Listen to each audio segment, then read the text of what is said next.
Welcome back, baseball fans. 1972-75 off-season look at the keep waves and retires. We are continuing our series looking at keepers.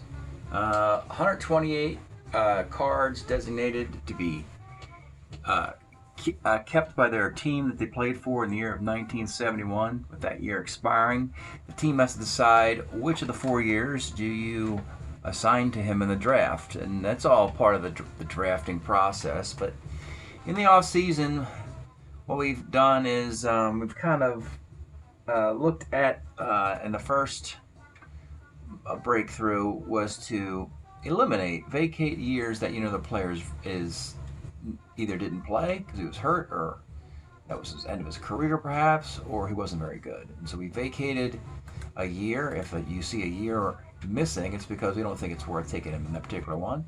And then we're highlighting years that seem to be outliers and really, really good ones. Predicting the maxim, every baseball player is good once in 4 years.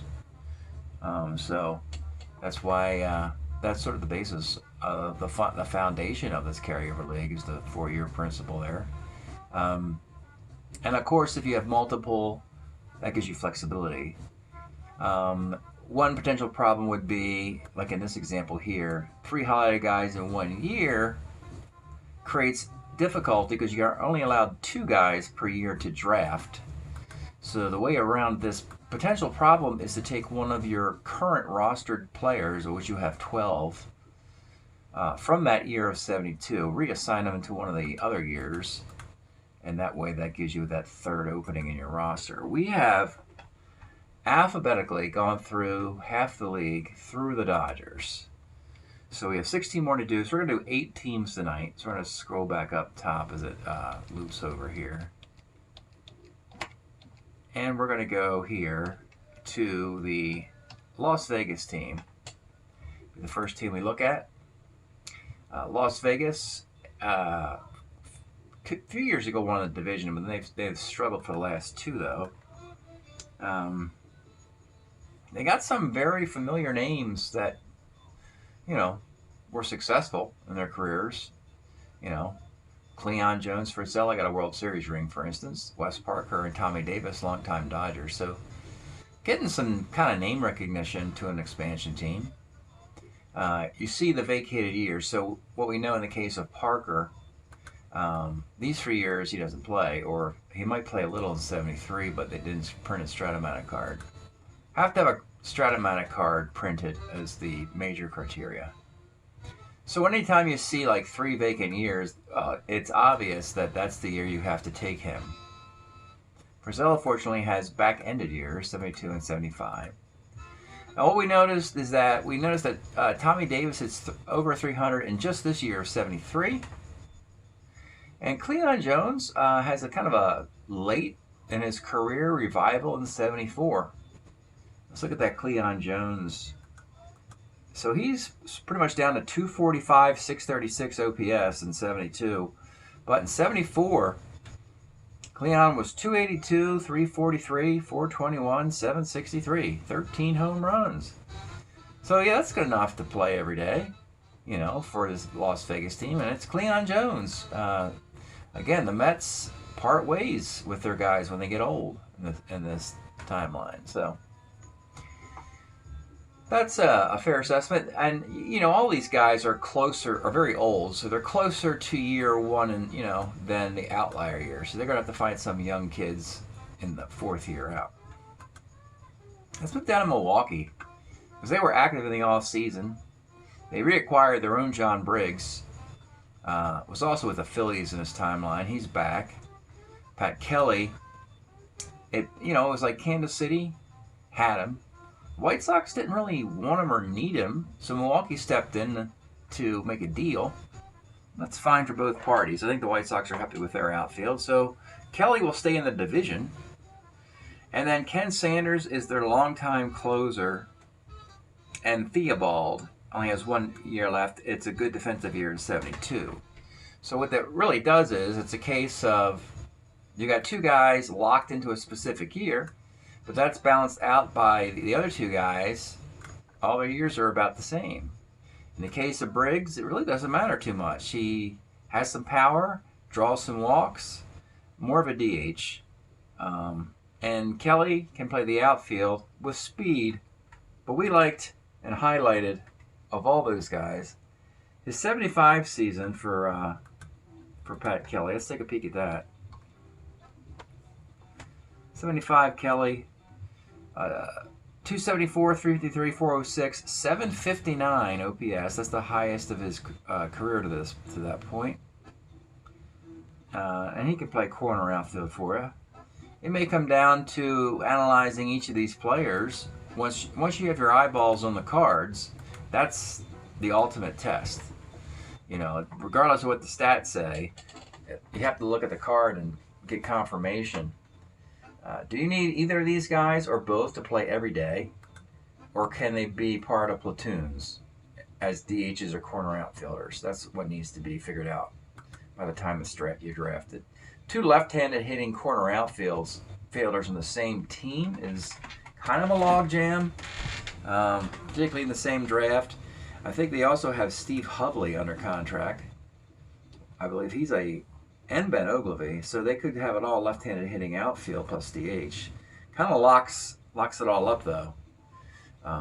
But it could give them an advantage, as in this era, you don't have a lot of flexibility in your pitching staffs, and if your right-handed pitchers are susceptible to lefties, then this Milwaukee team, you know, might be pretty good. You've got mail. Banging up against them. Let's take a look now at the Twins. Two Hall of Famers here, Oliva and Killebrew, getting up there in age. But 72 Killebrew still can bring it. That's got like 28 home runs.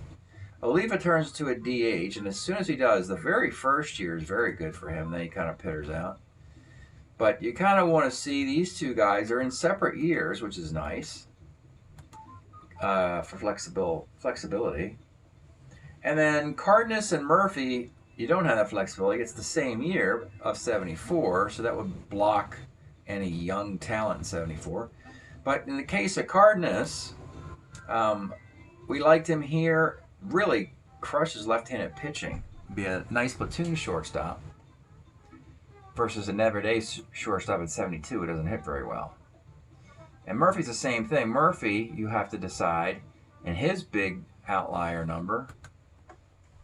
Let's look at the Tom Murphy one. You're not really going to see it with Cardenas because it's just going to say he hits 272. The other 3 years for Cardenas are 215, 223, and 235. So that 272 average is about 320 versus left-handed pitching, but 240, 250 versus righties. So that'd be a really cool platoon. And again, Murphy in 74, he's an outstanding reliever with a 1.90 ERA. So he switches to the bullpen. Prior to that, he can start. I mean, not so good. It's a case of a guy who only has to pitch a couple innings, can ramp up the velocity probably, and starts to dominate here without going to the bullpen. So that's the case of Murphy. And it's kind of it's the idea is that you're able to space these guys around. You should be able to get them into their best years. That's what the point of this is, to cherry pick the best years possible. All right, next up, the Mets. This is a defense factoring in on this. Beginning with Bud Harrelson, if you notice something here, you might think this is odd. We vacated 72, 74, and 75. He plays in all those years. Not only did we just leave the year of 73, we also highlighted it. And it's for one reason, and one reason only. He's a 1. He's a 1E14. He's 2s, and then he's a 3 in some of these other years. And that 1E14, I'm not even looking at the offense. What's he hit? Oh, he hits 258. Oh my gosh. I thought he was terrible. No, he actually hits 258 with that card. That's actually easily the best of the 4 years for Bud Harrelson. And that's how you win this thing, folks. You get a guy who really stands out in one of his 4 years. And that's how your team gets, you get a bunch of those all clicking at the same time. That's good news. Harrelson, of course. By the way, 72 is a 1-year deal, 1-year contract. So that's a 2-year contract. 74, 3-year, and 75 is a 4-year contract for rookies. Tom Seaver. Again, you got to, Hall of Famers, they have a special category where you really want a Hall of Fame performance in the 4 years. And Seaver does that in 73. That's the lowest ERA, 208. The lowest whip, under 1. It's 0.976 whip. He's a 19-game winner, but I'm not really concerned with that. Mets went to the World Series that year. And I believe Seaver's the type of pitcher that you don't really look at one-loss record, depending on how much run support they gave him. So he was a 21 and a 22-game winner in his timeline, but statistically he didn't pitch as well as he did with his 73 card. So we're going to go with that. McGraw's got a good 72. 75, he's with Philadelphia with that card. But I think they'll go with the 72. Which leaves Rusty Stahl pick in between 3 out of 4 years. He's pretty good. 73 is booked solid. It's definitely going to be Harrelson and Seaver. Some things are crystal clear. So that means that McGraw won't be used in 73, nor Staub. 73 Staub, of course, goes to the World Series. We would not be able to use that based on this formula. So what does he do in 73? He hits 279. Okay. Well, in 72 he hits 293, and in 75 he hits 282 with higher OPS. So it's actually pretty good. Matter of fact, let's just vacate that.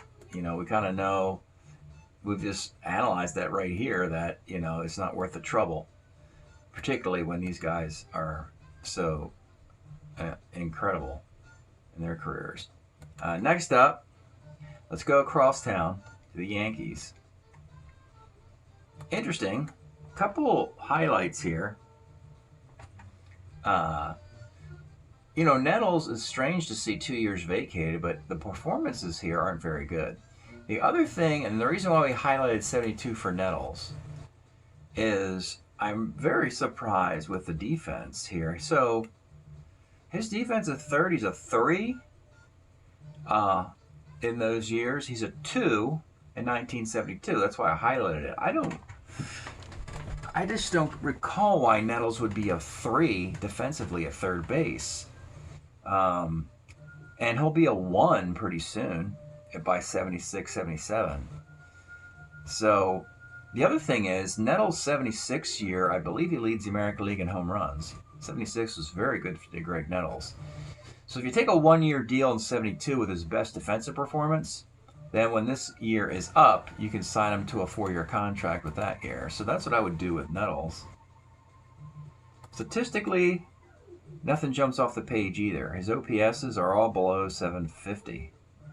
So Mercer, the big year, he's got one more huge year in 72 with an OPS at 898 and 33 home runs. And then after that, he's, very good after that. But yeah, we're going to go 72 Mercer and Nettles, locking them up. Good news is Mel Stoudemire, whose career is kind of winding down a bit, at least he's got a good 72 and a good 73. So you can flex these guys all, because he flexed together like that. And Roy White doesn't matter. I mean, all the years are the same. The one thing that does matter, though, which is interesting about Roy White, can't throw.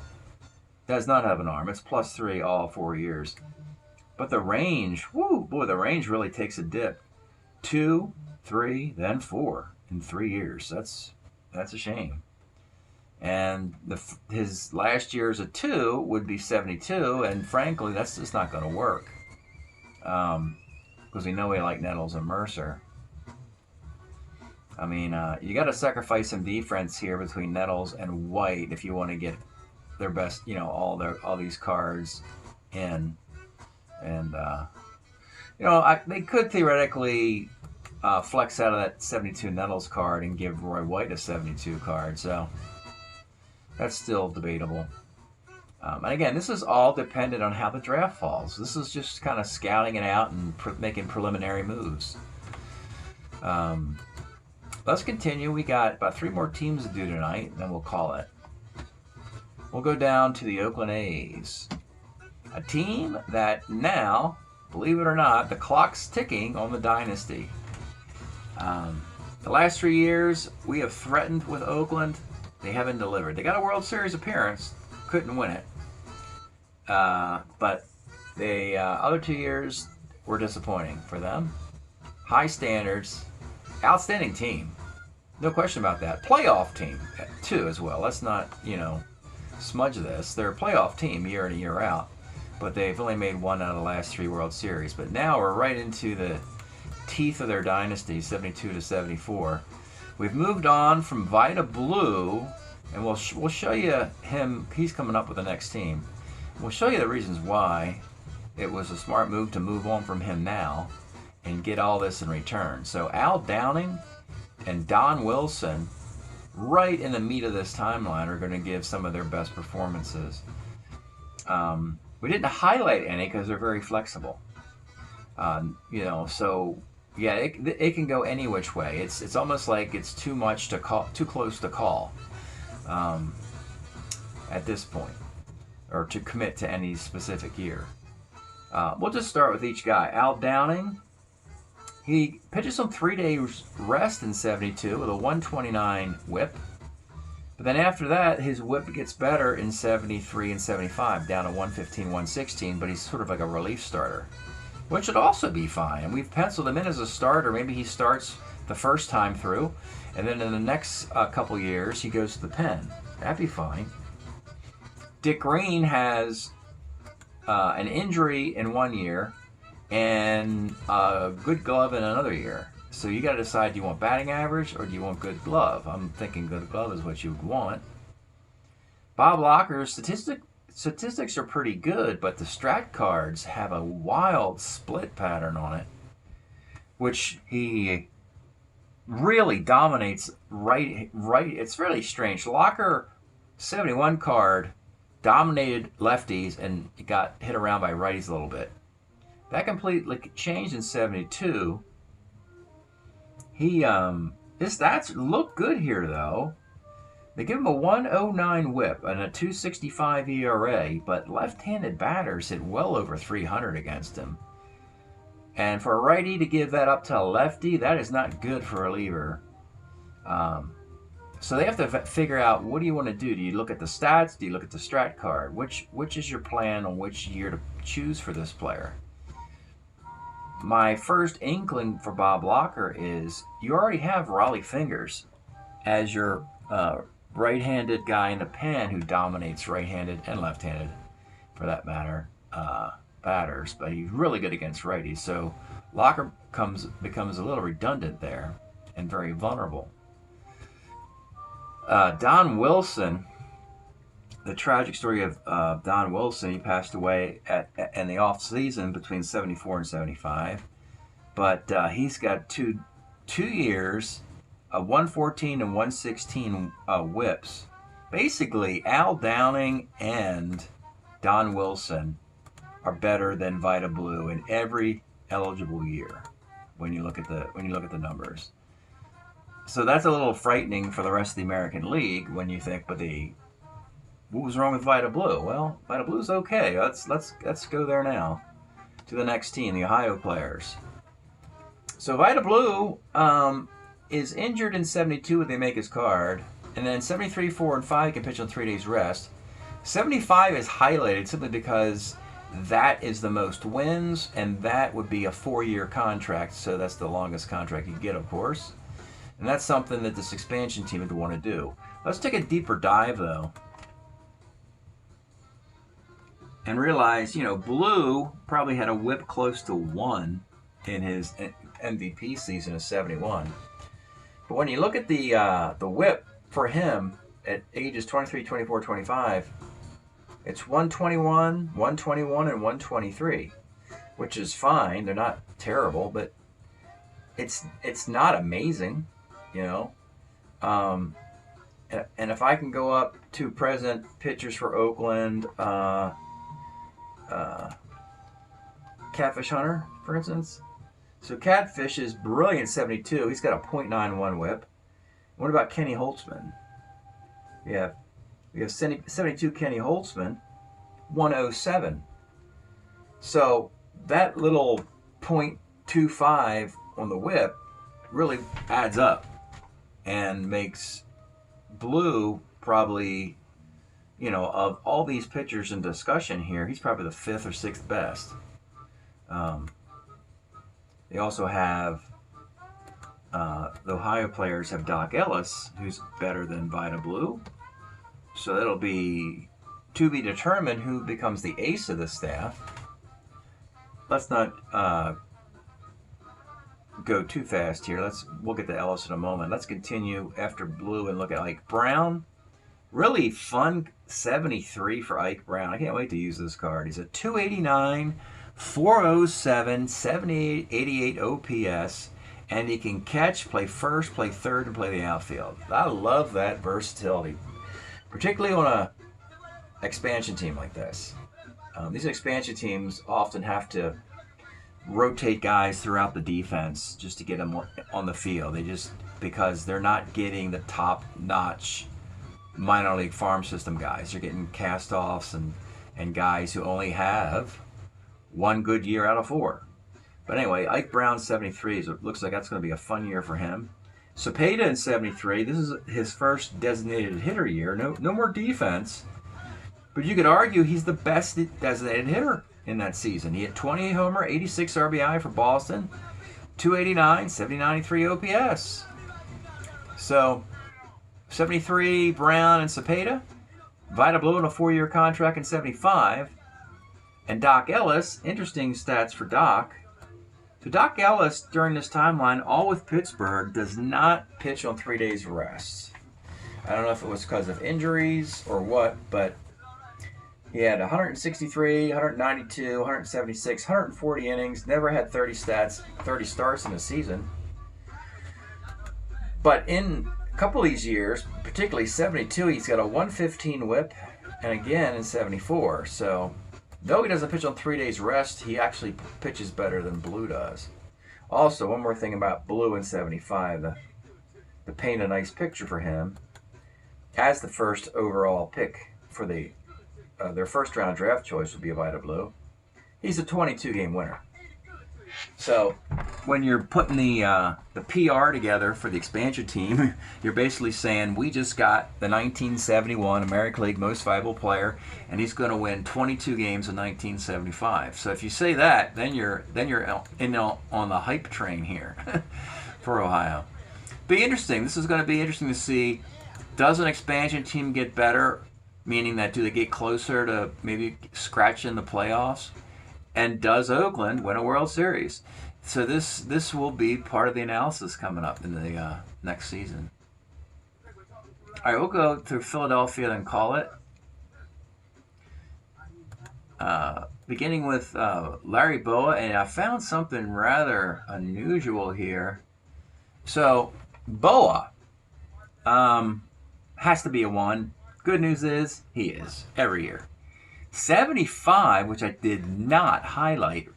Bowa has his best year with a batting average ever. He's a 305 hitter. 711 OPS, 24 stolen bases. Best offensive year. So why am I not highlighting that? Well, I was looking at his defenses, and I'll read them off here. Beginning in 72.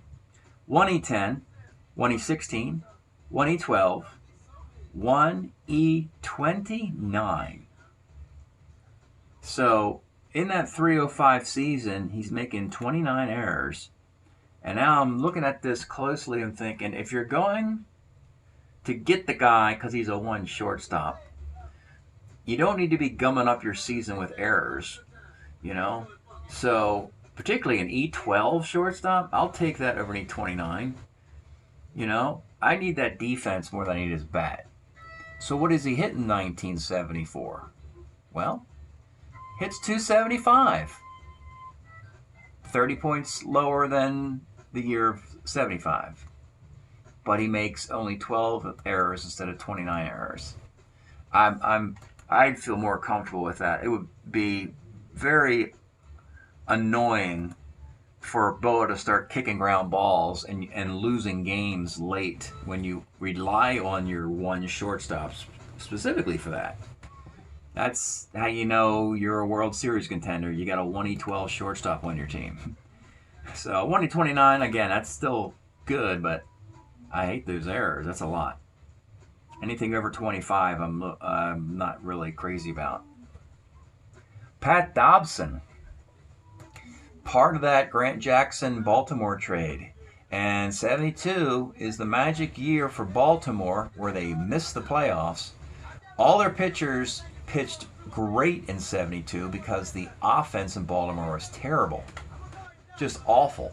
So McNally, Dobson, Cuellar, all were statistically better in 72 than those 20-win seasons in 71. Let's check Dobson's numbers on that. Yep, he's 16-18 in 38 starts. That's 34 decisions and 38 starts with a losing record. But he's got a whip of 1.077. And he only gave up 13 home runs all year. I mean, that's an outstanding pitcher who pitched on a crappy team, or at least offensively. And then you have Jay Johnstone, finally coming into his own after a mediocre start with the Angels and the White Sox. And his 75 Johnstone, and 76 is good too, but 75 Johnstone, 329, 397, 454, 852. Probably still a one-way player, though. You can't really expect it to be a platoon. It'd be nice if it was. But even as an amazing one-way player, that's still worth it. And then McCarver, to balance out the years, has 73. So in the case of the Phillies, they have nothing to worry about. They have balance in year selections for these guys, which means they can... The other 4 players Philadelphia gets will also be from each of the 4 years. So they can look at BPA in any other year that they're drafting in their 8 rounds. So that's a good finish for Philadelphia there, balancing that out. All right, we've gone through most of the league. We're just going to finish up this process next week with the last 8 teams, beginning with the Pirates.